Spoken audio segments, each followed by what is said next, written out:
भाजपशी बोलणी फिसकटलेल्या शिंदे सेनेचा अजित पवारांना हात. पुणे आणि पिंपरी चिंचवडमध्ये दोन्ही पक्षांची युती. आज उदय सामंतांची पुण्यात चर्चा होणार, अजित पवारांची माहिती. बंडखोरांना शांत करण्यासाठी मुख्यमंत्री स्वतः त्यांच्याशी संवाद साधणार. माघार घेण्यासाठी अपक्षांनाही फोन. राजकीय पुनर्वसन करण्याचं आश्वासन देणार.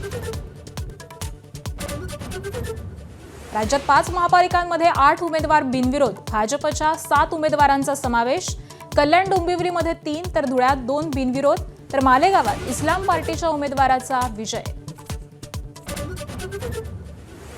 भाजप आणि शिवसेना युतीत आता रिपाईची एंट्री. रामदास आठवलेंची फडणवीस आणि शिंदेंसोबत चर्चा. 6 जागा मिळणार असल्याची माहिती. मुंबईतील 16 जागांवर योग्य उमेदवार नसल्यानं काँग्रेसला परत केल्या वंचित अध्यक्ष प्रकाश आंबेडकरांची माहिती. काँग्रेसकडे त्या जागांवर अधिक चांगले उमेदवार, अशीही प्रतिक्रिया.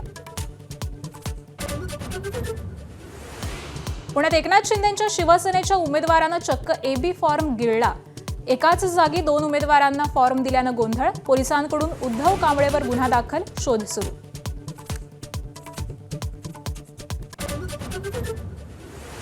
महापालिका निवडणुकीत आज आणि उद्या अर्ज माघारीचा दिवस. अर्ज भरलेल्यांची मनधरणी करताना सर्वच नेते मंडळींचा कस लागणार.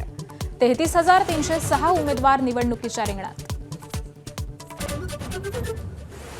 सदानंद दाते यांची राज्याच्या पोलीस महासंचालकपदी नियुक्ती. 3 जानेवारीला पदभार स्वीकारणार.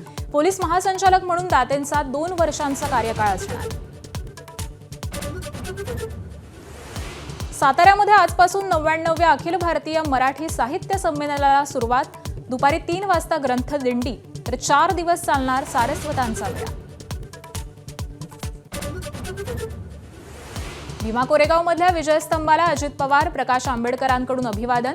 व्यवस्थेवर दोन्ही नेत्यांचं समाधान. तर आज दिवसभर भीम अनुयायांची गर्दी वाढणार. नववर्षानिमित्त भाविकांची देवदर्शनानं सुरुवात. राज्यातील अनेक मंदिरांमध्ये भाविकांची रीघ.